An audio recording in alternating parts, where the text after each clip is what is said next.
Hello, football family. Welcome into Huddle It Up Films. Here we are, week 5, home game, Houston. The Ravens are 4-0. No, wait a minute. We are 1-3 heading into this game. A lot of news this week, a lot of moving parts going on this week. We're going to talk our way through it, get ready for this game, get our minds right. Let's look forward to some Ravens football and see what we can do with this season. Now, I am a little superstitious, so I wanted to invite a guest back. He was able to make it tonight.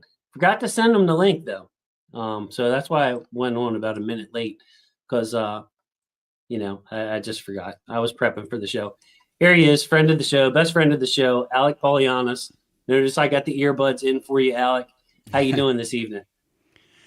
I'm right, man. Can't complain. That's it? That's all you got for me? Man, I don't know. It's been a minute. We last discussed the team before any of the season happened, if I recall correctly. All right, Yep. we previewed a Bills game that kind of got away from us, and then the season has kind of gone away from us. But Not yet. Not yet. it's not completely gone. It's slipping through our fingers. But yeah, it's gonna be an upward hill climb from here on out. Yeah, it's been tough on Sundays. Before we get to the content, got to get into the chat. Got to get into the chat. Pulled it up there on the beta down there.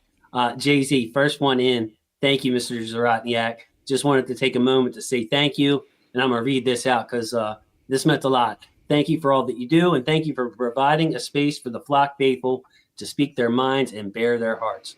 It means a lot, man. Really appreciate that. Football is family; it always has.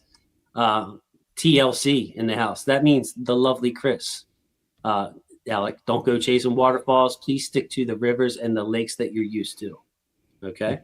I saw a rainbow yesterday.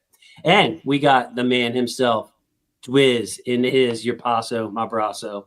Love you, Dwiz. Thanks for checking in. Dario Yo Yo is here. More channel members. Hey, our Haitian sensation, Josiah Pierre Louise. Uh, Good evening, Jason. Good evening, Josiah. Appreciate you. The Linda J, not the Linda J, the Linda J in the house. And of course, our MVP. Hey, Jason family. Hello to all my football family. Cosmo's in here. If I'm missing anybody, I'm going to go through a real scroll because I don't want to hold up the programming too much. Chris did see my TLC. Yeah, don't go chasing. I saw a rainbow yesterday. Shout out to Left Eye. So, Alec, here we go. This is my first thought on this season right here or this week. The fans and the team, we need a mental recalibration here. And we came into the season, and I promise you, through 3 weeks or 3 quarters in that Buffalo game, I thought we were the best team in football. We saw Kansas City play. We saw them lose to the Chargers. We saw Philadelphia play. And of course, we were beating the brakes off of Buffalo for 3 quarters. And I'm thinking, okay, those are the top 4 teams all going into the season. We look better than all of them. The NFL world is our oyster. Now all of a sudden we're 1-3. We got the 2-time MVP, should have been 3-time MVP, injured. Roquan's injured. Nate Wiggins, man, that looked nasty. Matabike, career is in jeopardy, and so on and so on and so forth. And my mental recalibration is this simple, Alec. It's that we need to find a way to win this game. Hence the title. This mash unit needs to find a way this week. Yeah, this one's a really important one. It's an AFC game. It's against a team that might be vying for one of the last wild card spots potentially, and excuse me, that head to head would be really useful. And looking at it, you kind of think to yourself, I want to get one of two in this series before the bye, and this one feels a lot more gettable, and it has a lot better implications for the postseason. So that's the hope. um, I think it's funny that you brought up the recalibration. I felt like after the first game, I almost recalibrated. I kind of went into the mode of like, okay, some things have not changed. This team needs to prove something to me, and it hasn't happened, unfortunately. Like the next 4 weeks, and obviously all these injuries does not help. The Matabike one really kills me just from a human perspective. Yeah. It'd be really so sad if his career's done. obviously huge implications for the team, but like that just stinks from a human being perspective. And Alec, So. you know what? I was kind of like different perspective here. I'm not even worried about the wild card at this point. I'm looking at this division with Pittsburgh being the clearly best team, like our best competitors. Now that's left. Cleveland's Cleveland, Cincinnati. Now their offense is just as bad as their defense. Like 9-8 might win this division. Dare I say, 10-7 may win this division. The division is down. We're 1-0 so far in the AFC North. Still have all 5 games left. So, hey, look, this game against the Houston Texans is kind of important because with or without Lamar, Alec, that Los Angeles Rams game is going to be a tough matchup for us considering how we look through the first 4 weeks. So this game against Houston, different scenario. We've got to find a way to pull together and win this game because man, the team's changed. The team that we are now is not the team we're going to be in December, for better or worse. Same with every other team in the NFL. We saw it with the Ravens last year. We've seen slow starting teams win their last 5 games. We saw teams fall apart. Happens in baseball too. Happens in basketball. Every sport, like your team evolves as the season goes along. So this game, man, like I know everybody's down in the dumps, but this is a winnable game. This Houston team is beatable if we can put together finally a good game, a complete game. Yeah, right. I agree. Dario brings up a good comment, right? So you go 6-0 in the division with a little bit of luck. I think you win the division by doing that. I think these games against the Steelers will be really clutch down the line. They currently are 2 games ahead. If you go even with them, but then beat them both times, then you'll be good to go. Watching the Steelers, they're an interesting team. I think they're better than I expected them to be. The very expensive defense seems to be being opportunistic and getting the big turnovers or big moments. Excuse me. So I think they're going to be a pest, but this is definitely a diggable hole. But it all starts this week. This is I feel like must win is thrown around a little too easily. But this does feel truly almost like a must win. It does feel like it. I also want to bring up Khalil. Thanks for following me over from Purple Rain Gang, Purple Rain Podcast, the best suit in the game, dare I say, Alec? Even Simply and Sutton had to agree on that one. So thank you, Khalil. Just wanted to shout you out. Thanks for following me around and tuning in today. So hope you get a warm welcome. I know you will from the family in here. But yeah, Alec, mental recalibration, bro. The thing is still there for the taking, but the Ravens have a ton of work to do. And I also see Heather, kicking us off. Heather McCubbins, the Hev BP. No. Dropping a dime piece. Love my huddle up family.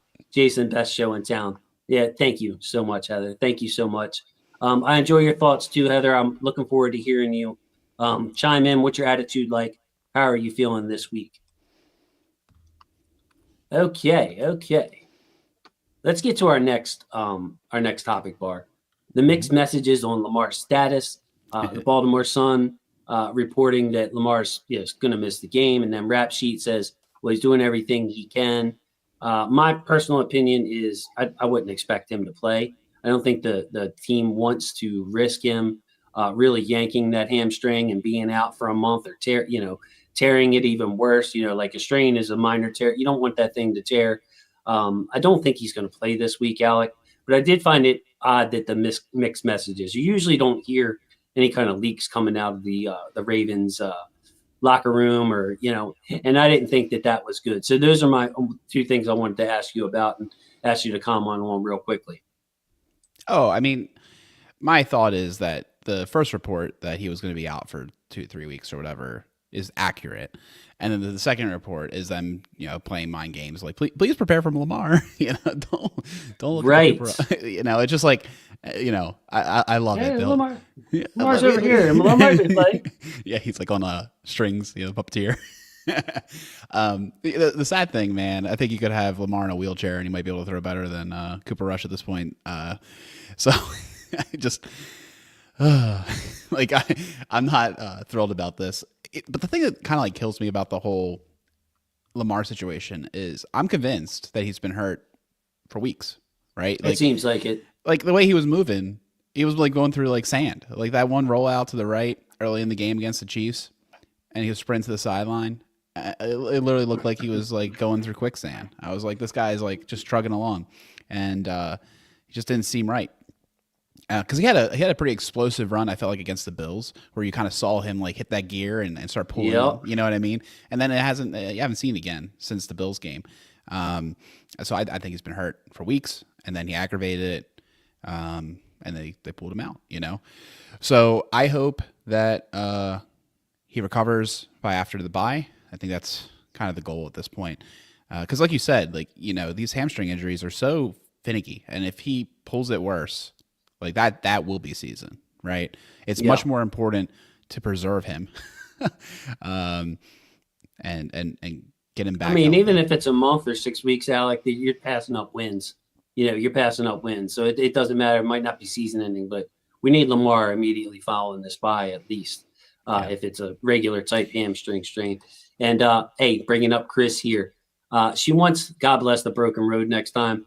I will try. That's a little bit like off the beaten path for me, but I do know the song, so I will try next time, Chris. Thanks for the $4.99. For $4.99, I might Google it, look it up, and look up the words and start reciting them for you. But that's the lovely Chris, Alec, the one and only TLC. I think that's my new nickname. I hope Chris likes it. If you don't give me a hard time, and I won't. And Khalil echoes, thinks Harbs is playing chicken with Lamar's injury. Like, yeah. Lamar might play. Please prepare for the read option. Please prepare for the contain rush and all this other stuff. Yeah, Harbaugh he'll sell you a bridge, He will. And I also want to say, hey, ain't nothing but a Zhang fan. I haven't seen Zhang in a couple of weeks. Just great to see her in here. So I had to bring up Zhang. Okay, here we go. Cooper Rush. 9-5, 20 touchdowns, 10 interceptions as a starter. But Harbaugh is also proactively mentioning Snoop Huntley, Tyler Huntley, in his press conferences, not just on Monday, but also today. Hey, what do you think about Cooper Rush, Coach Harbaugh? Well, yeah, Cooper Rush and Tyler Huntley can both lead us. Well, what do you think about Cooper Rush? Well, Cooper Rush and Tyler Huntley. So maybe that's another carrot. But personally, Alec, I think that they'll probably have some packages in there for Snoop. I really do. I feel like maybe some read option packages, or like, say, for instance, we're having success running the ball and we have a little bit of a lead, excuse me, and we want to run the ball some more on this drive. We're going to make it a priority that maybe they bring in Snoop and run some of them read option looks and get him involved in the game plan just to keep a dynamic aspect to the offense. Yeah. Like imagine this idea of like a Keen Mitchell motioning. You have a Derrick Henry, a Tyler Huntley. I mean, and then if that works, imagine what happens when you have Lamar Jackson out there. I think it's pretty damning that the practice squad cut, guy of Huntley comes over to the Ravens, and now we're like, that could be a really viable option in addition to Cooper Rush, who we paid like excess $1 million to, right? It kind of makes me sad that we're at this point, but at the same time, I'm so happy that Huntley's here because honestly, I have not seen enough out of Cooper Rush in preseason or even the action against KC to think that he'll be a better option than what I've seen out of Huntley in the last year or two. They're very different too. Like, Rush's thing, he's an anticipatory thrower. Huntley can extend the plays. Let's forget about the run and the read option.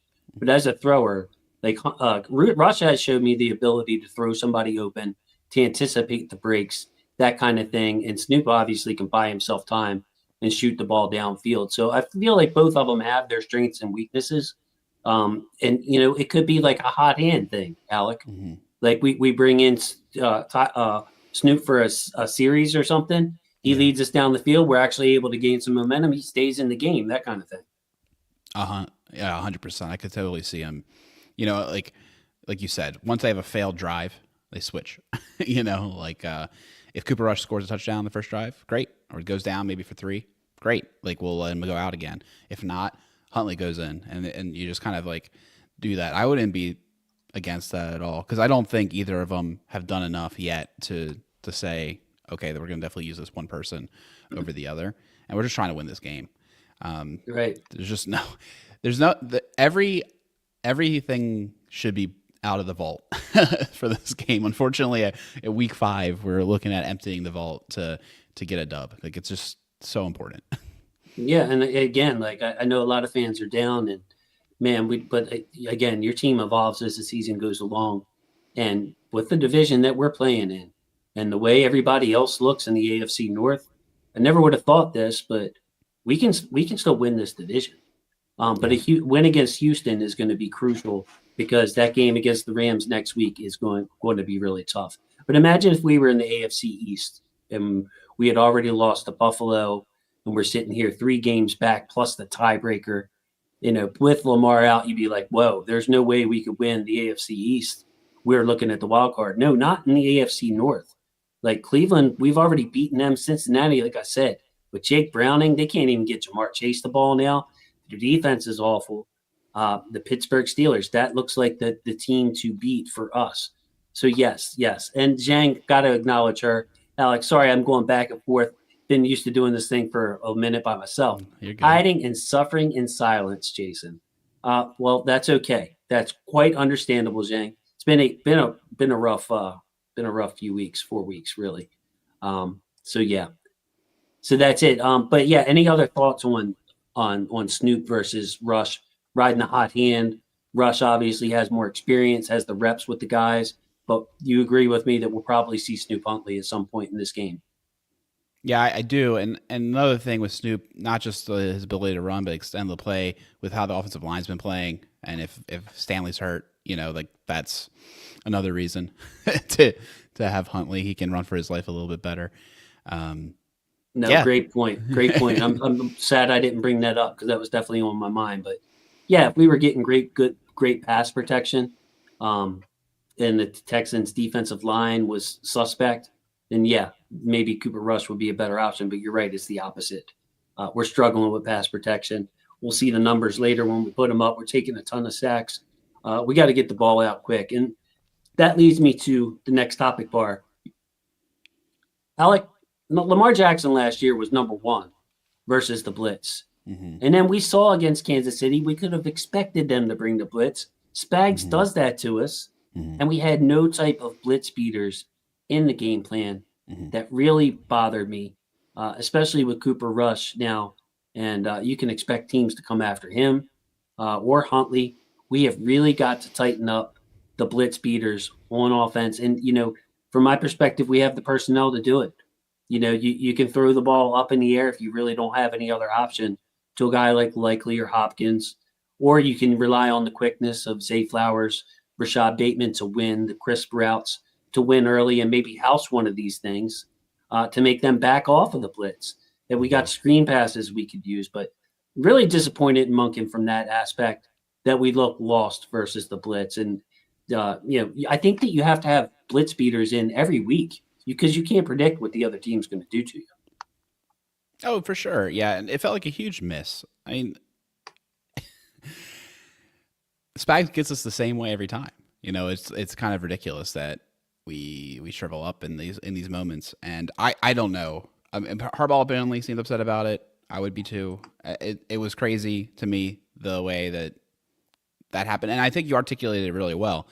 Between Likely and Hopkins, 2 guys that you feel like you can throw a jump ball to, Mark Andrews even, they can just body and get the ball. And then the crispness of and Zay and Bateman, like, come on now. Like, we know that we can do something here. And I think another thing worth talking about, you mentioned the running back screens. Man, they need to like really consider Henry running more plays that like apparently are Hill only plays, right? Just because the game is getting away from you, quote unquote, and then you stop using one of your studs is just ridiculous in my opinion. It just doesn't make any sense.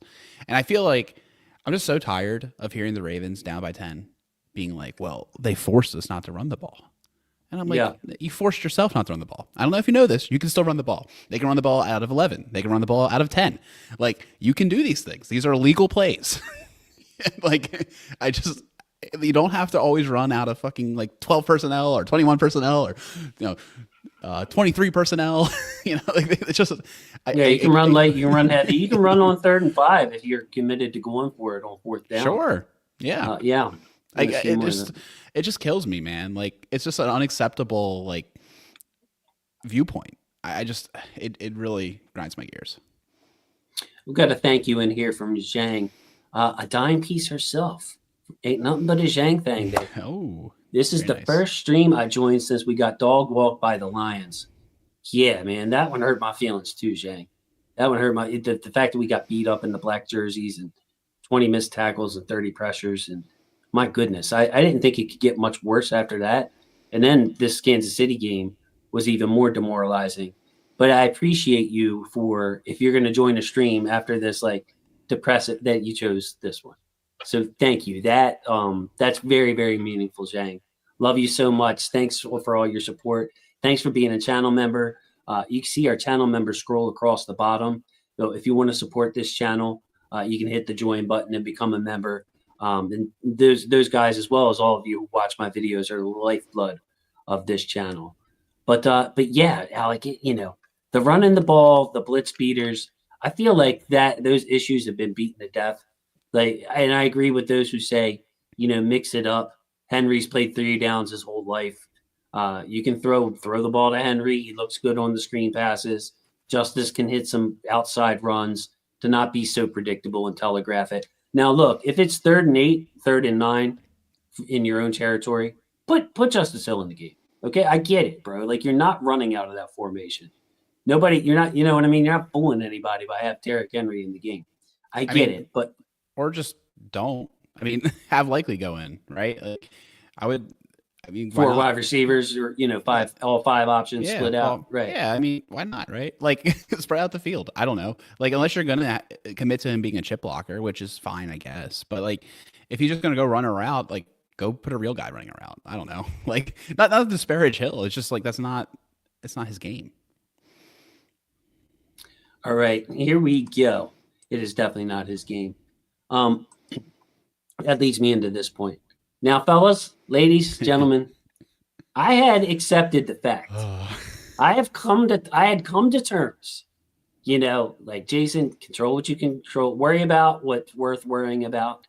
That's another one that I like to say. Stop worrying about Keaton.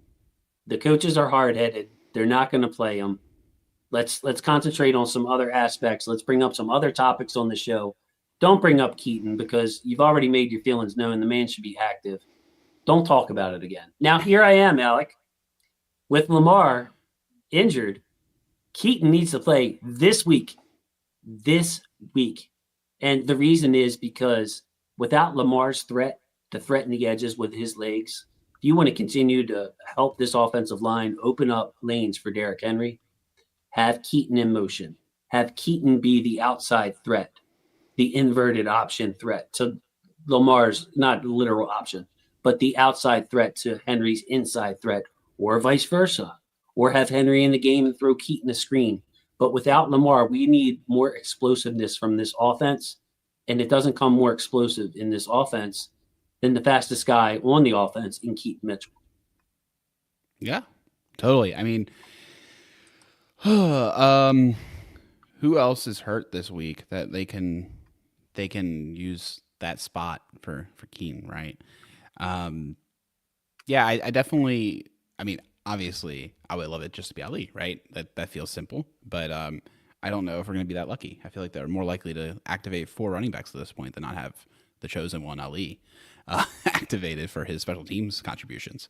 But yeah, no, this is so obvious to me. Like, it kills me when he was like, oh, bring Keaton. He's going to get the ball. They're going to be keyed in on him getting the ball, as if you can't do something with that and not give him the ball and do misdirection. Like, I just, it's been belabored. He needs to play. I agree. It's absolutely madness that he's not playing, and that there's no universe that Ali's level of play in special teams has been better than Keaton's 6 or 7 snaps that he would get in a game and what he. Well, yeah, but I'm going aside from that. I'm saying Ali's not involved in the offense. I'm saying you need to put Keaton in the game and make him a part of this game plan now that Lamar is out.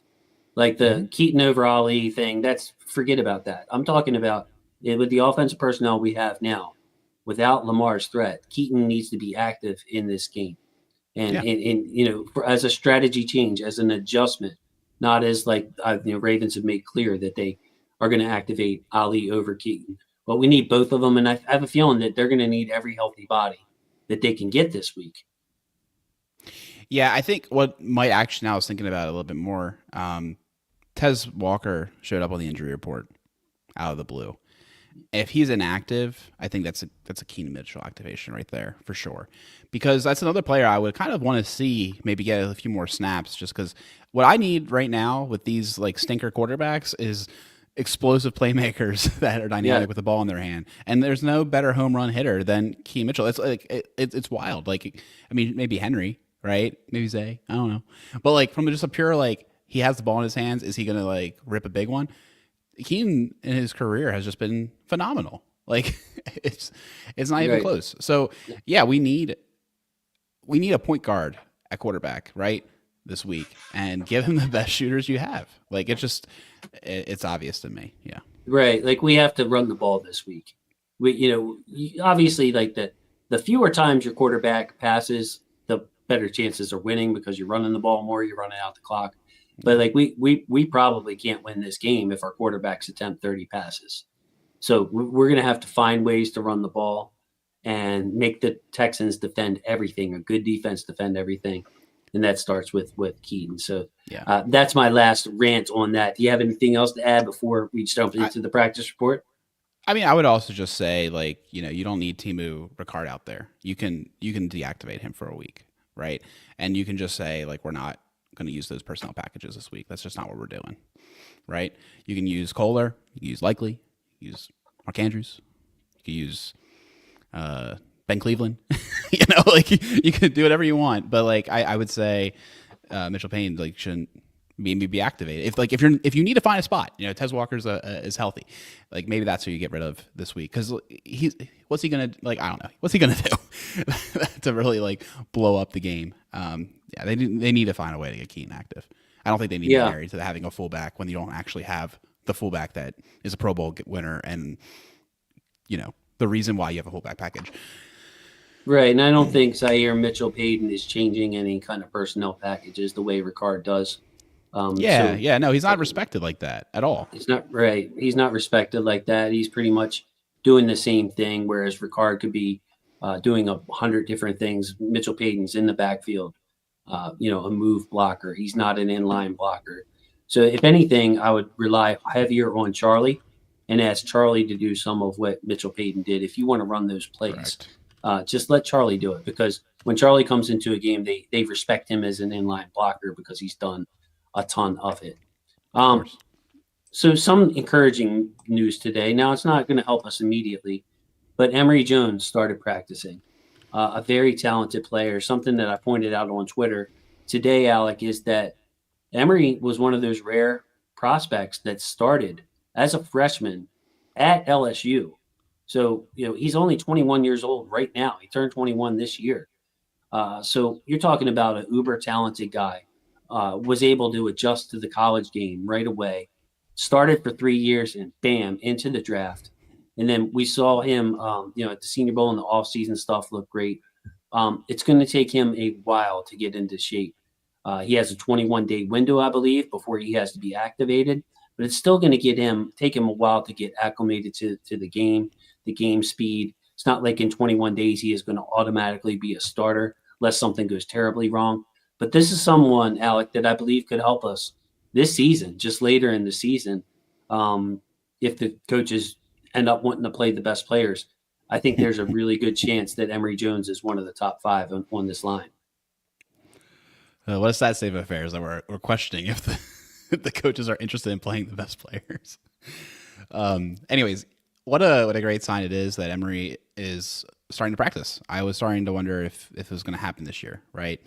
I'm curious if the offensive line play so far has almost triggered this, where they're like, screw it. Like we hope and pray that he can be a reinforcement in several weeks' time, because we need it. We are not trusting Voorhees at all. Maybe Falele is starting to tarnish in their minds. Who knows? But yeah, I think it's important. And also just from a pure what do we do if Stanley's hurt longer term perspective? He's another body that would be really helpful. Maybe somehow he supplants Noteboom, and maybe they swap over Rosengarten. I don't know, even though he hasn't looked as sharp this year. So I think he's a prospect that I'm excited to see develop, and no one has claimed those jobs in the interior guards. So I feel like they're both kind of up for grabs, and Emery could fill in for either of them at this point once he's physically able to. Absolutely. It's just going to take him a while, but pure talent wise, I wanted to point out that this guy is super talented. You don't walk into LSU and start for 3 years and enter the draft. I think he could have went higher in the draft if teams knew he was injured. If he wasn't injured, he probably goes in the second round. So I thought I was high on him in the draft where I had him ranked. But man, there's a reason that he got drafted in the third round, even though he was clearly injured. Really, really, really good sign for the Ravens. So it is time to get into some of the numbers. Let's first go to the depressing part, though. L practice report. Where'd you go, buddy? There it is. Now, this is going to be kind of hard to read because it is blurred out, but the Ravens have a mess of people. Let's go over the Texans first. Will Anderson was resting. He'll be fine. The only real injury that they have of note is Derek Stingley, obviously an excellent player. I believe he was the third overall pick in a draft a couple of years ago. He played last week with that oblique injury. He didn't practice last week, still played in the game, played almost all the snaps, even in a blowout, shutout win. So the Texans are going to be pretty much at full speed. Awuzie didn't practice today, which is a little concerning. He did look winded and a little bit hampered a little bit. Looked like that game took its toll on him. But we got results or reports earlier in the week. Marlon's probably out for a while. Roquan's probably out for a while. Nate Wiggins, luckily, they did not see him, or Jeffrey Reedbeck reported he didn't have a sling on his arm. So it doesn't look like anything's broken or injured with Nate. That was a rough-looking collision, Alec. Hopefully he just got away with a deep, painful bone bruise because you could tell that Nate was really uncomfortable. Tez Walker, as you mentioned, popped up on the injury report. And the only other one I'm wondering about is Ronnie. Ronnie tried to give it a go last week and lasted one series. So I think even if Ronnie is playing and he's active and we get the report on Sunday, we can't be confident that he's going to really be able to make it through this game, or maybe he plays in an emergency situation only. Really concerned about that. I would expect Travis Jones to play. He practiced all last week, did not suit up. Another week of practice, he could be ready. A lot there for you, Alec. What would you like to build off of?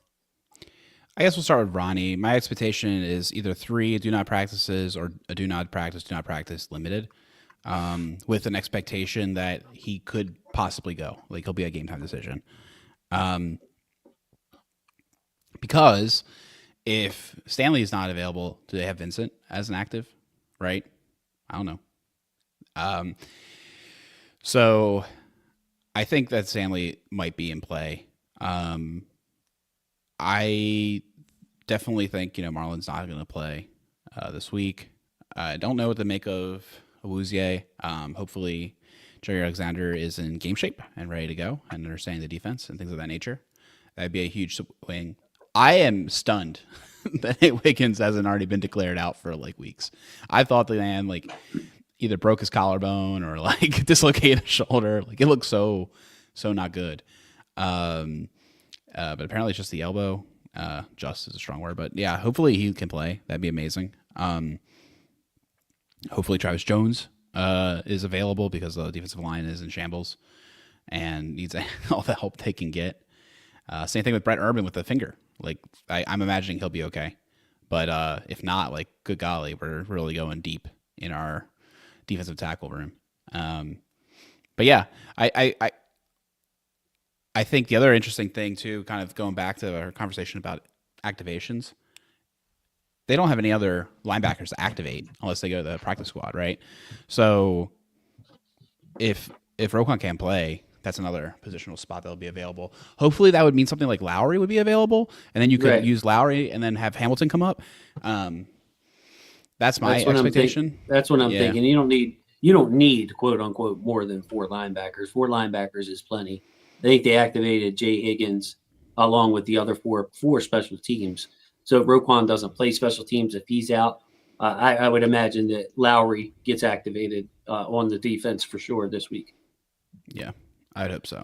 And then, like you said, that frees up Kyle if we wanted to play that game, to have him be a disruptor at the line of scrimmage, because the Ravens are having a heck of a time getting some stats. So let's look. Speaking of stats, let's look at the box score. I'm going to go ahead and take the comments off here just for a moment. The Ravens 1-3, the Texans 1-3. So Alec, this is a desperate team just as well. I mean, Jacksonville, I believe, is 3-1. They've got to start winning some games here too soon. Man, it's crazy to see Henry's production so far. Like almost all his yards came from the first game. Like, oh man, pretty crazy. But stuff. Still averaging 5.8 yards per carry. So I mean, he had a good week last week. He just didn't get the ball last week or last meeting. If I'm sure everybody remembers, was Christmas. Ravens 31, Texans 2. Believe that was in their building too. Lamar had that long run, and that's another thing that strikes me about Huntley. Remember how undisciplined the Texans were against the read option? What Lamar taking that thing 50-some yards to the house? Yeah. Makes me kind of think that Tyler Huntley's game plan against this Texans team, they want to stress those edge rushers of the Texans, maybe with some read option and wear their butts out. But yeah, you can see the Ravens numbers. I think we're all familiar with it. We're going to focus on the Houston Texans. Still on the struggle bus, this Texans offense. Woody Marks actually had more action than Nick Chubb last week, even with them winning 26-0. The rookie or second-year player, can't remember which one, out of Stanford, a pass-catching back, is Woody Marks. Has looked just about as good for Chubb. But you look at this team, Alec, neither one of their running backs can run the ball. They're 4 yards a carry and under, much like Kansas City was. It's really important to try to get Travis Jones back. There's a cut-up of C.J. Okoye on this channel, and really try to stop this run, because the Texans haven't been very good at it. Yeah, what I'm seeing here, look at just the weapons here for Texas. Woody Marks, he's been coming onto the scene. Our run defense has been terrible, so they need to prove it until otherwise. Like, I'll assume that they might be able to run on us. But you look at their pass catching group, and it's all Nico Collins, right? I'm not too worried about the tight end Schultz. I'm not too worried about Kirk or Hutchinson, or the running backs per se. So I hope that we're able to find a way to eliminate Collins, right? And then say, like, beat us with your other options. That'd be my strategy. And hopefully somehow stopping the run. Their offensive line's terrible, right? So that might be our only hope. Hopefully we can get some pressure. Hopefully we can get to Stroud, and also maybe tackles for loss on run plays. That'd be incredible. But I think honestly that's where it all will start. Classically, the trenches. If we're able to get a decent pass rush and a good push, I think we can disrupt their offense a lot. Yeah, when the Ravens have the ball, the Texans have a clear advantage, and a big one, with their defensive line against our offensive line. But on the other side of the ball, the Ravens defensive line versus the Texans O-line, that's pretty much a wash. As underwhelming as our defensive line has been, Oweh's been non-existent. Mike Green really hasn't made an impact. Nnamdi's out. Travis Jones, banged up. The Texans' offensive line, as you mentioned, is really, really struggling. So let's go to the team stats on that side of the ball here. Rather, when the Ravens have the ball, you can see a lot of green in these stats here, Alec. Now, of course, this is with Lamar Jackson under center, which won't be the case. But you can see the only thing the Ravens offense has really, really struggled with this year is the sacks taking. There are only 2 teams that have allowed more sacks than the Ravens, and the Texans defensive line, 11 sacks, and they get a ton of pressure. You can see the Texans first in the league after coming off a shutout of the Tennessee Titans. They're only allowing 12.8 points per game. Alec, it's a tough Texans defense. It is. The pass rushers, Stingley, like you mentioned, they're all good players. I think the sack number, man, is so crazy. I think I saw a stat somewhere that 65% of the sacks Lamar took all season he's already had this year, which is just a lot in 4 games. So yeah, this is definitely a big cause for concern. If the line starts playing more cohesively, I think a lot of things will come together much better. Obviously, I think the run play will improve, and I also think that drop back passing and having a little bit more time and to get to those weapons will be a huge win. So yeah, it's scary, man. Like, we just haven't seen this offense without Lamar move the ball at all, really, and that's what kind of scares me. And I see my guy J-Dub checking in. Stingley is hurt. He played through it last week. He practiced very little last week and played through it. So he didn't practice today. So I would imagine after playing almost the whole game last week with that oblique that he should play. But if he is out, that would be a huge advantage for the Ravens because Stingley is a great player. Now, the one area that sticks out here that the Ravens can have success and take advantage is that the Texans have been bad in the red zone. When opponents get in the red zone on the Texans, they are 24th. They're allowing a touchdown 2/3 of the time their opponents get into the red zone. The Ravens were number 1 red zone team last year. They fell off, but that will be a key. When we are able to move the ball on the Texans, Alec, to punch that thing in against the defense, that's their kryptonite right there in the red.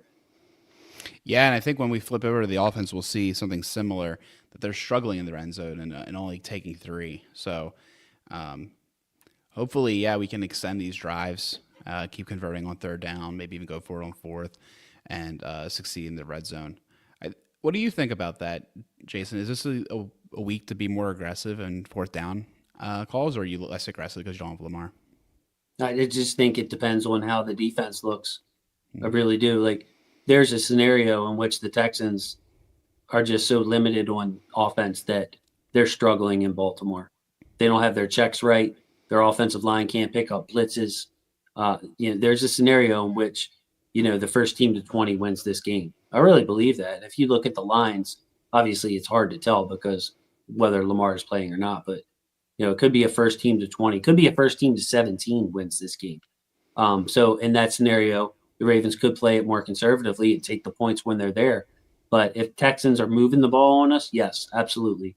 We have to be aggressive, even with a backup quarterback in there. And, I think on this side of the ball specifically, it is just imperative we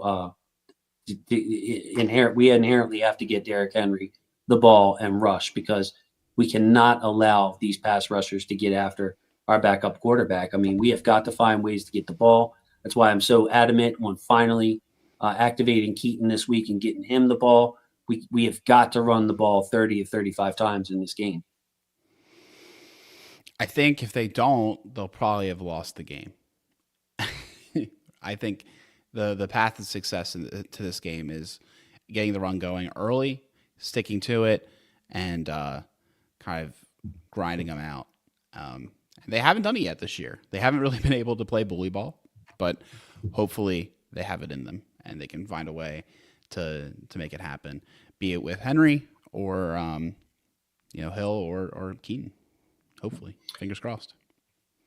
So as we look at the personnel in this group, the Texans base nickel offense is pretty simple, and it's really hard, Alec, to not highlight somebody else, other people aside from Danielle Hunter and Will Anderson, just a killer combo at edge rusher. And we mentioned Stanley may not play in this game. It may be Joseph Noteboom. So another important game for Roger Rosengarten, who you would have to say whoever's lined up across from him is going to be the better player, more talented player. But we might have to help out left tackle all game because Rosengarten is going to be a better player than Noteboom. That's not good to know. Yeah, I think you're right, though. I think this could be a game with those two guys on the edges where you're keeping a guy back to chip and you're having one less guy to throw to, which almost, once again, makes you really need to be able to throw in the run and kind of slow down this pass rush some. because otherwise, yeah, you're just going to be cooked. If they're able to pin their ears back and we have Noteboom and Rosengarten in there, I would be very nervous. It's a really talented defense overall. Kamari Lassiter had a really good rookie year. He's regressed a little bit this year. Derek Stingley, obviously great player. Jalen Petrie, safety / slot corner. If I'm looking at the two guys on this team that I think can be exposed, number one, it's the guys in the middle. Their defensive tackles could be run on.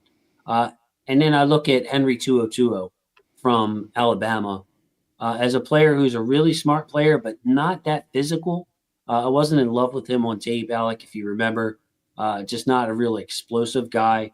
And that's why Derrick Henry is highlighted. I mean, aside from the obvious backup quarterback game script, and I still got Lamar in there. Sorry, I didn't put Cooper Rush or Huntley. I just stuck with Lamar because who knows. But yeah, I feel like there's a pathway for us to run the ball and win this game. I really do. Oh, for sure. I mean, I think they're going to go out there and run the ball right away. It wouldn't surprise me if we start with 3 consecutive runs, unless we are behind the sticks or behind the, like just behind the sticks. And I think part of me is like, okay, if I think that's going to be the case, hopefully they do like a play action, and try to get a chunk play early on. But yeah, I think it's going to, if, like I said at the top, if you mentioned 30 runs, 35 runs, I think if that doesn't happen, I would be surprised if we win.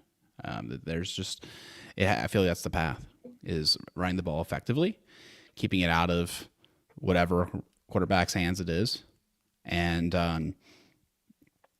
being effective in the run game. And also, like, that's something to build off of, right? Like, we've been struggling to run the ball effectively, and like being consistent about it. And that's something you can build on, that even when Lamar is back, will be beneficial for the offense. So you're bringing me to my next point, and if any of the family want to weigh on this, I'd like to hear it. But maybe just maybe, with Lamar being hurt, and if he's out, maybe that changes the mindset of some of this team of like, hey, Lamar, save us. Oh, we're good, Lamar. We're great, Lamar. Where this team knows it's going to have to be physical and it's going to have to run the ball to have a chance to win this game. Because what you were saying, like, no offense to you, bro, but it's not rocket science. Like, of course we can't win the game if we have to throw 30 times. We have to run the ball to win. Everybody knows that. But I'm going to go deeper on this, Alec, and say, does Lamar being out change the mindset of some of these offensive linemen, like Falalele, who plays very passively? Really never saw a mean streak out of Voorhees. Really, the most aggressive person on the line by far is Tyler Linderbaum. Does Roger Rosengarten put on his big boy pants and look to bury somebody in the run game this week? Like, could the offensive line, even the tight ends, just take it upon themselves to say, look, man, if I don't get mean aggressive, we have got to attack these guys through the ground, on the ground. Could a mindset shift happen in a positive way for the Ravens offensive line and group? That's I love that. It's an optimistic take, but I think it's a good idea that when you don't have Lamar, you have to step up even more. I think that's a really good call out, and I hope they come out angry. I hope they come out physical. Like, that's the way that they'll win this game. So yeah, great call out. I hope so, because I can only put myself in the shoes of the other players, and been in situations like this before. But I've definitely seen it with teams where they lose their star player. We've seen it in other sports, and the other guys all of a sudden wake up.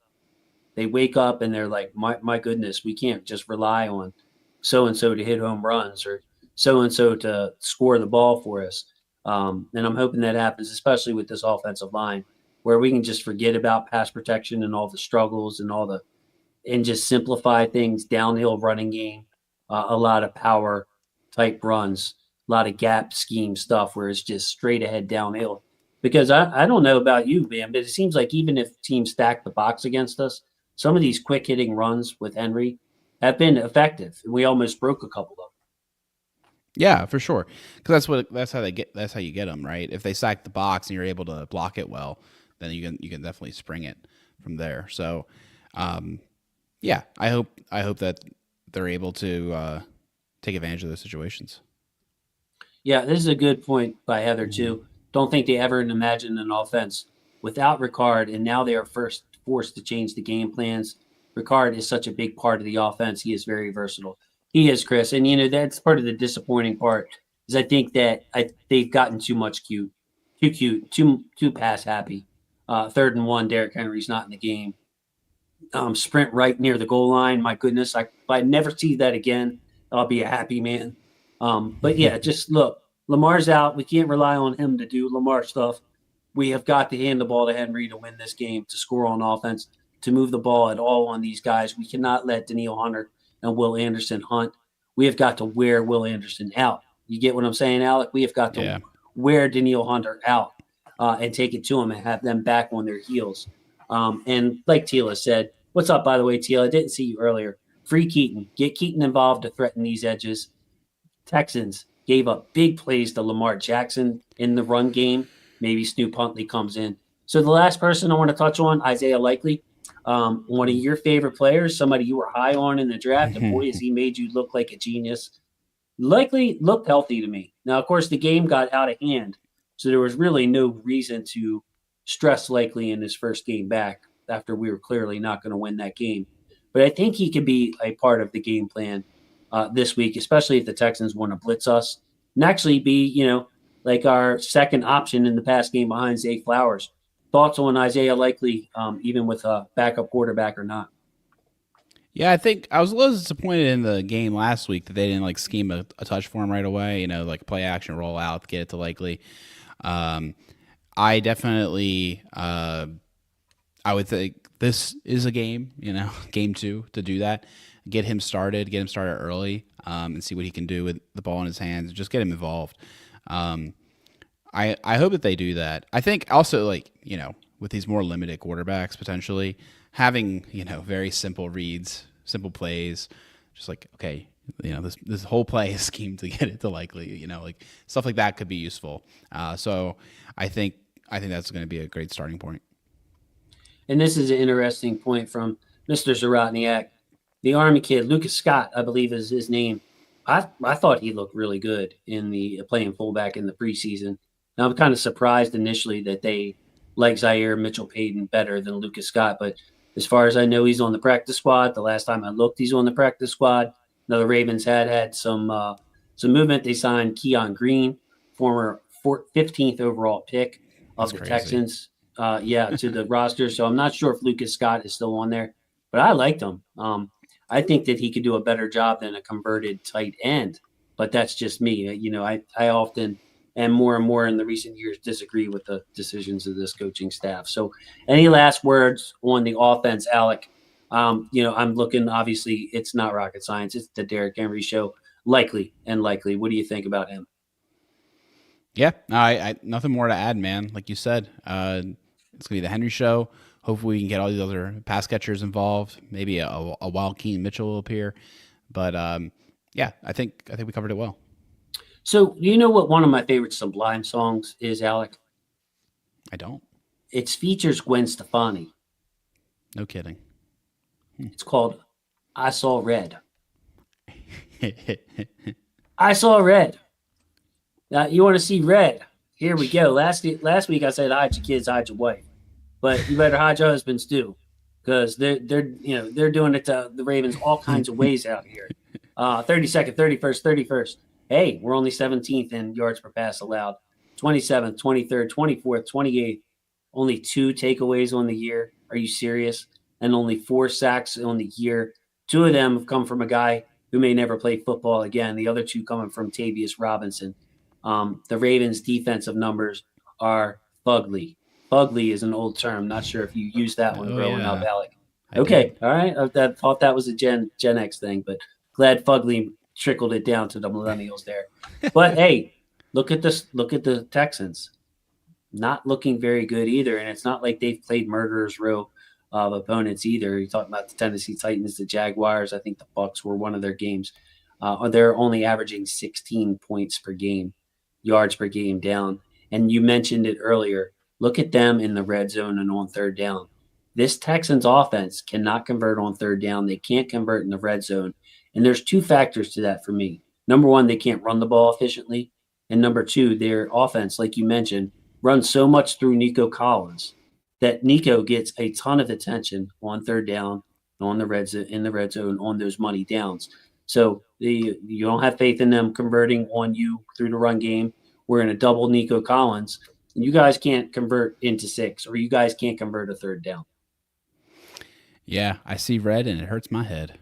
But hopefully, like you mentioned, those reds from the Texans side, third down efficiency and red zone efficiency, those are two beautiful things to see red if you're a defense that's struggling, because that's what you need to get off the field. You need to get off the field on third down. You need to get them not to get 7 when in the red zone. So I think this could be a reset game for the Ravens. I'm also just keen to see, we're kind of talking about it with a little bit of the offense, like everyone's stepping up. Similarly, you don't have your two all-pros with Marlon and Roquan out. Perhaps that allows guys like Hamilton to step up, play him in his kind of versatile role near the line of scrimmage, and then lean on Lowry and Starks back there to be the safeties. I think we might see a lot of that this game in comparison. Jason Green Day.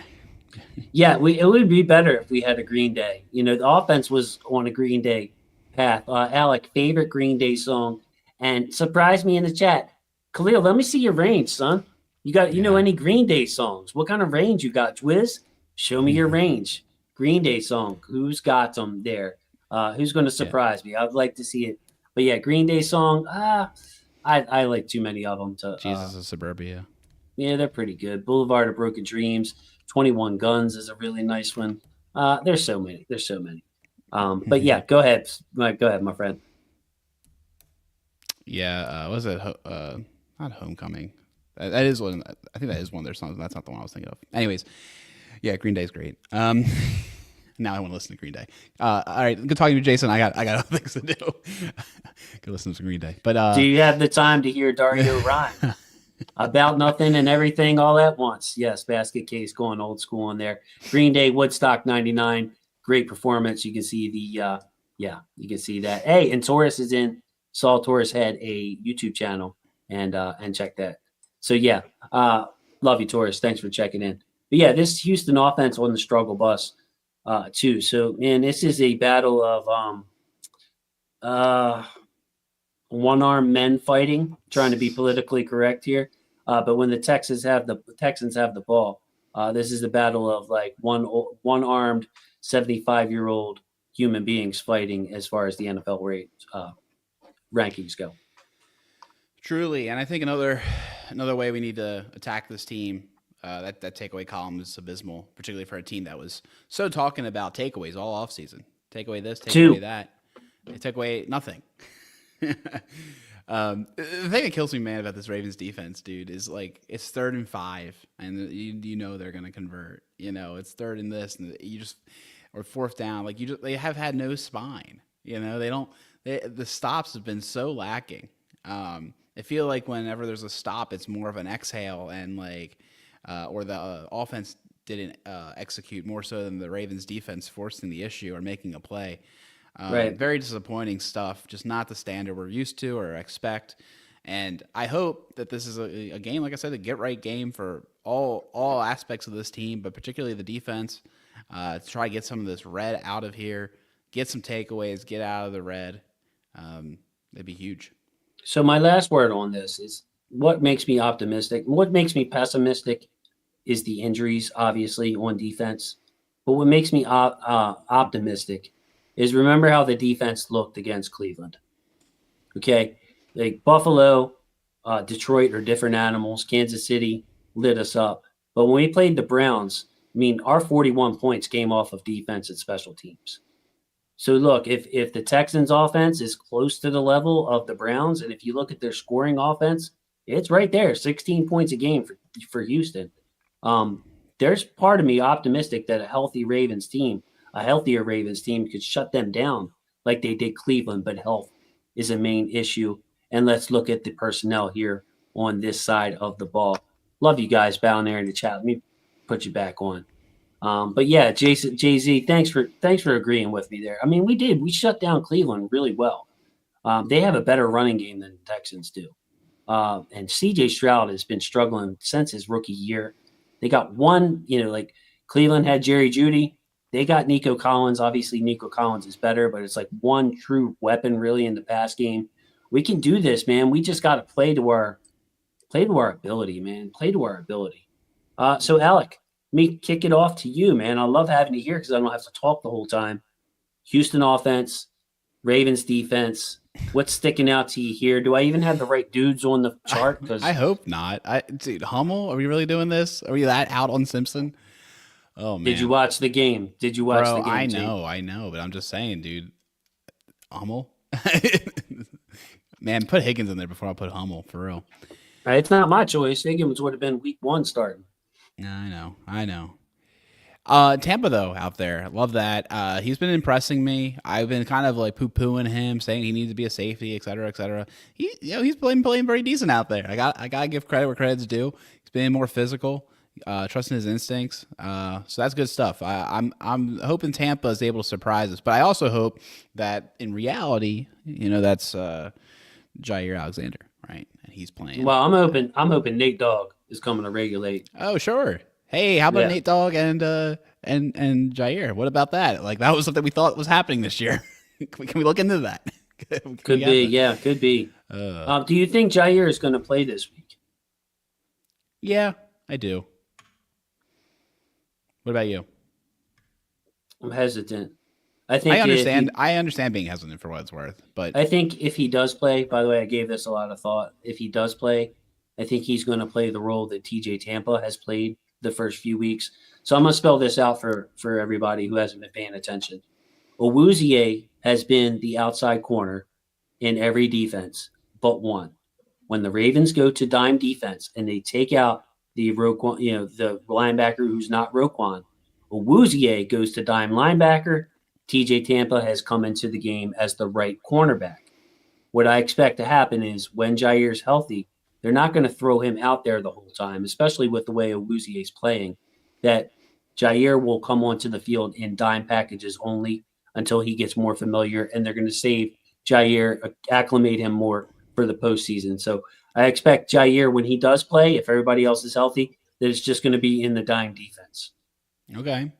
That's kind of how they used him in the first game, if I recall correctly, no? Yes, I believe that's what happened because Awuzie did start. Yeah, and he had those horrid plays. Okay, yeah, I could buy that. I think the other one that's kind of interesting on here, kind of going back to our previous conversation, but I get why you didn't do it for this example. Maybe Hamilton's playing big nickel. You have Lowry back there instead. Right. See that. What did you think of Keon Martin? Because I thought Keon looked pretty good, except for there was 2 plays. One, he looked awful. It got blown up on the internet where he didn't know where the ball was. But he got Tony Romo's attention. Tony Romo walked away from that game knowing who Keon Martin was as he flew around and made some solid tackles. So yeah, Keon, I would expect him to be in a lot if Marlon is unable to go. Because they have used Martin. They have not hesitated to use Martin as the nickel cornerback in this defense. Yeah, they have trust in him. He's a real ball player. He just strikes me as a high effort guy, usually knows his assignment, things of that nature. I always love these kind of guys when they make the team and they start contributing. Kind of gives me vibes of Ardarius Washington, So what do you think about this comment of the night from Romy Rome? My milkshake, dare I say, my milkshake always brings the girls to the yard. Girls to the yard. Girls to the yard. It's great to see you, Romy. Thank you. Thank you. Oh, man. You've been out with me to the ball game. I have. Brother Jay comes out. It's a whole thing. He's a smooth talker. Yeah. The smoothest of talkers. Yeah, like I said, being married and being with my lovely, lovely wife for 32 years, I'm relaxed. I don't care. That's the key to it. But yeah, Alec has seen in full effect. You take me to a ball game, and all of a sudden, ladies are high-fiving and trying to talk to me, and I'm like, ladies, please. I've always had that effect, Alec. Always had that effect. Can't help it. Good looking, You have it all going on, man. Yeah, and Cosmo, here's another guy with plenty. He is Brother Jay. he's seen the Brother Jay experience. Yeah. Play up from the Himalayas like Jerome Rome. Yeah. Yeah. No, I'm not. No, I'm not. Yeah. And Chris, no, I'm not trying to get women beat up. You are TLC. TLC. And I will check the other song out for sure. Okay. Let's get back to the football now where I toot my own horn enough. Mike Green, and maybe we're putting too much on this young man's plate. I still think Mike Green is going to be a heck of a ball player. Tavius Robinson led the linebackers in snaps last week with Mike Green. Away, it seems like they're still using Away for these designated pass rush situations. But those three really picked up the slack. Ajabo barely played last week, even though he was active. Yeah, how about that? Yeah, Tavius Robinson, dude. Love that guy and really enjoying him when he moves inside as well. Alert, getting his hands up and deflecting balls. Just such a ball player, dude. I love that guy. He's been so scrappy ever since we had him. Finding roles, expanding his roles, and just always playing with high level of consistency. Pretty good. Like that guy. But yeah, I think we'll see a lot of him this week, particularly if our boy Van Noy's out. Yeah, could Van Noy come back? I'm kind of optimistic that he does because he practiced last Friday. Yeah. So maybe it was just a really little tweak. It wasn't nothing like really pulled in there. But yeah, it would not surprise me if Van Noy is back. And let's face it, man, like their left tackle, Ariante Ursary, he is a rookie from Minnesota, second round pick, very tall guy that really a lot of scouts had him projected as a right tackle. So you mentioned this Texans offensive line earlier. This Texans offensive line can be had, but somebody like Travis Jones or Odafe Oweh or Kyle Van Noy has to play to their previous year's level. And if they do, and we get pressure on CJ Stroud, this team has a really hard time maintaining drives. Nice. Yeah, I agree with that. And also just, man, you look at it like we kind of talked about with how the offense funneled through Collins. Like Kirk doesn't scare you. Hutchinson doesn't scare you. Schultz doesn't scare you, right? These guys are just like kind of replacement level guys. They're not studs. They're not dogs. So like, I think you just find a way to make sure Nico Collins does not beat you. Make sure you always have safety help, etc. And you might be all right. Yeah, and I think it was Mr. James in here asked if they're going to try to pick on Starks. Mr. James, I whoever that was, I apologize if it wasn't Mr. James, but Starks has not been picked on at all. As a matter of fact, he's just playing a little bit too careful. If anything, Starks has been on the right spot, but with Nico Collins often lining up on the left and Starks lining up where you see on the screen right now, it's going to be a lot of Starks being that second guy, Alec, on Awuzie if he's healthy enough to play. Could even be TJ Tampa on that side. Could be Jair testing his sea legs out. So Starks is going to be extremely important in this game. Arguably, should have highlighted him because whoever is guarding Collins is going to have a problem. Collins gets his every week, despite being the only weapon on the Texans, Alec. It's pretty good. Yeah, and he demands the targets. He makes something happen. I don't know what I'm supposed to say again, but I'm happy to. No, I'm just talking about hey, Collins gets his no matter what. I don't think Starks is going to be picked on. They haven't. I mean, they've tried to target him, and Starks has taken everything away that he could. But in this week, I feel like Starks will be more involved because he's going to be lined up exactly where he is, and Collins is going to be lined up exactly where he is a large majority of the time. And kind of going back, dude, to the turnover conversation.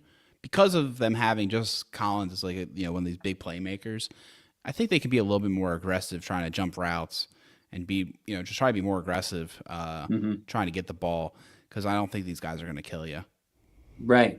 It's a lot of short stuff in a discombobulated offense. And, when they're struggling with blitz pickups and stuff like that, I thought Hummel did a good job rushing, actually.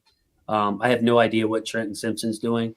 I'm not sure Trenton really knows what he's doing sometimes because he made my notes 3 times on splash plays. I thought Trenton did a great job. And then there are other times where it's like, man, he's not getting it, man. Year 3, and he's still at a year one type mentality, Alec, and that's what scares me about Trenton Simpson. And with what was it? Eric Kendricks came in for a workout and declined a spot on the practice squad this week. I almost thought when they brought in Eric Kendricks that he was going to be added to the roster, and they had enough of Trenton. Part of me thought that might happen because they're not giving up on Teddy. They need Jake Hummel for special teams. I think they see the potential in Jay Higgins. He's playing special teams too. I don't know. I was kind of thinking that they might be at the end of their rope with Trenton because he's making the same kind of mistakes he did year one. That'd be pretty crazy, man. Very disappointing if true. Yeah, Khalil, I don't pay much attention to the PFF grades anymore. I stopped after 2020 because my grades compared to theirs were so dramatically different that I couldn't trust their grades on other teams. But Trenton, splashy, like I said, he made my notes 3 times for splash plays. And if I track the negative plays, there would have been more than 3. And it's not just negative plays, it's plays where he is just super late reacting. He stopped running himself out of the right spot, but he'll just stay. He's stagnant. Like you can see his brain processing. The instincts are not there from Trenton, which is a shame because all the physical ability is there, but he just hasn't developed from a football IQ standpoint. And he works his butt off. So that stinks. That's why, everybody was calling for Higgins earlier. I'm on the Higgins bandwagon. That man knows how to play linebacker, Alec. It's so obvious. His instincts are off the charts. He's in the right spot. Yeah, we'll see what they do without Roquan. If they really kind of turn all the stones and consider every option. Maybe they also do a rotation there. We've already seen it this year with Buchanan and Simpson. Maybe they'll do a rotation for the other spot. Yeah, so Buchanan will definitely play, maybe even 100% of the snaps this week. But will it be Simpson? Will it be Hummel? Will Higgins get a chance? We have no idea with Roquan out. Corner, we don't know who's healthy. D-line, we barely know who's healthy. Starks and Hamilton should play, though. That's pretty good. Hey, how about that? We'll take what we can. Mm-hmm. So, Alec, no score predictions this week. I know that'll make Chris very, very happy because Chris didn't want to give score predictions last week. And I think that it is impossible to do a score prediction, Alec, if you don't know who the quarterback is. And not just you don't know who the quarterback is, but the quarterback's Lamar bleeping Jackson, the best player in the NFL, in my opinion. So whether the best player in the league plays, is he 100%? Is he 75%? Is he, limiting himself, or is he not play at all? Or does Cooper Rush have a bad game? There's a lot of variance in there. But, I have a feeling that, like, on the defensive side, so I'll say this. Defensive side of the ball, the offense plays we'll call it an average game, okay, just for use a basic term. Offense, it scores 4 or 5 times, it punts 4 or 5 times type offensive game.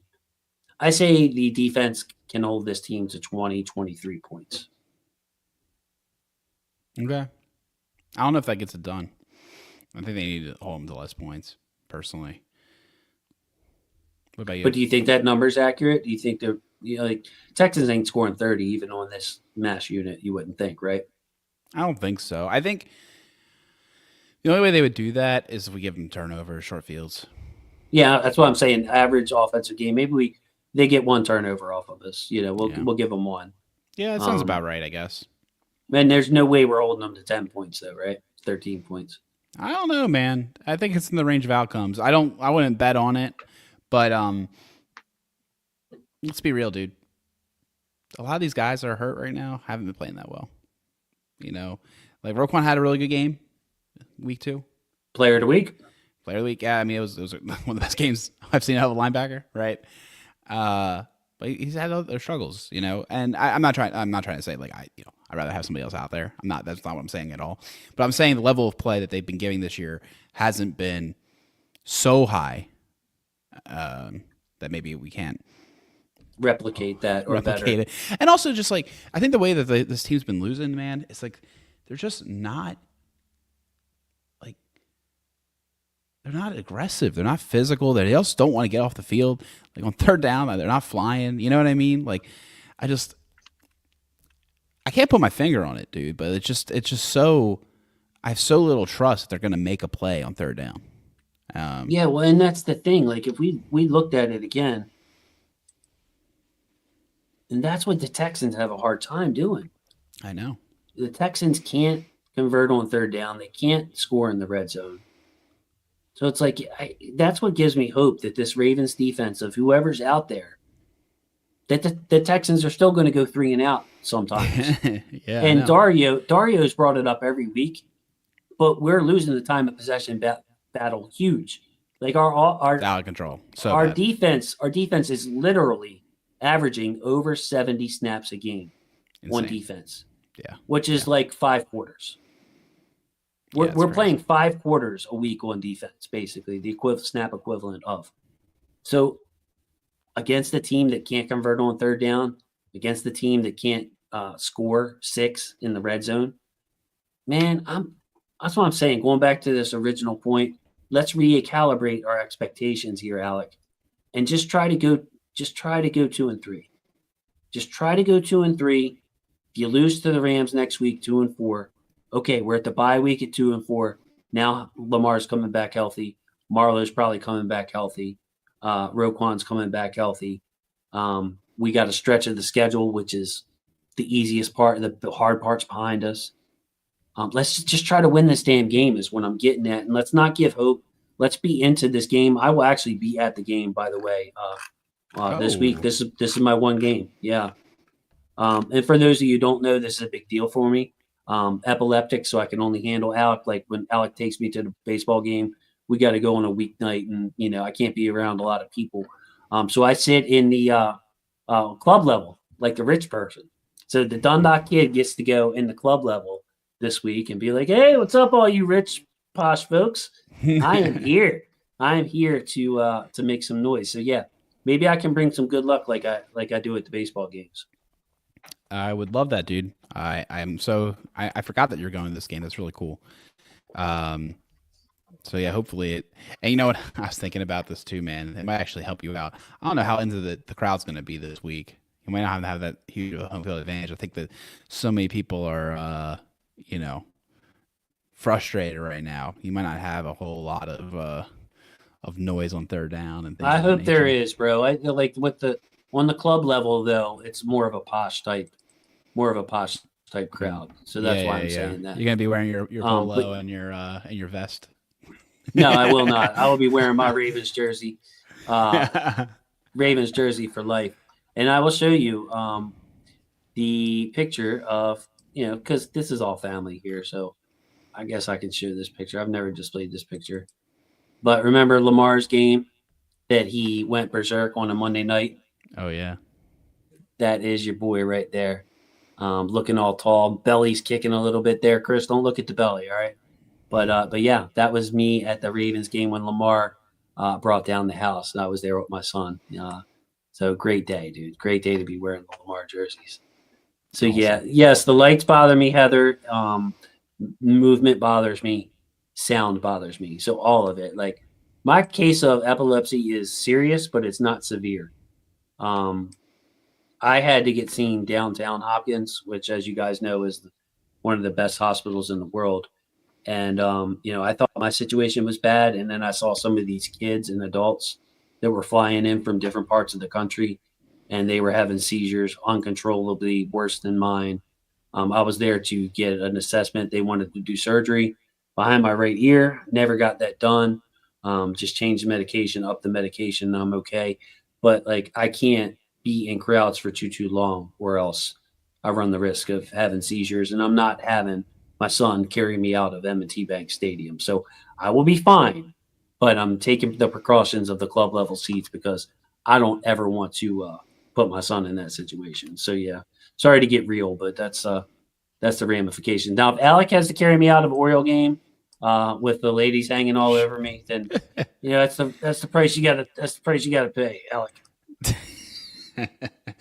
Yeah. No, you've been all right. You've been all right. Those are always good times. I'm sad that the season's over. I was thinking about you near the end of the year, the night, cooler, chiller environment. I was thinking about you, man. We'll have to get out there again next season. Hopefully a much better season for the Orioles. Yeah. But yeah, there it was, man. The Monday night game versus the Colts in what was it, 2021?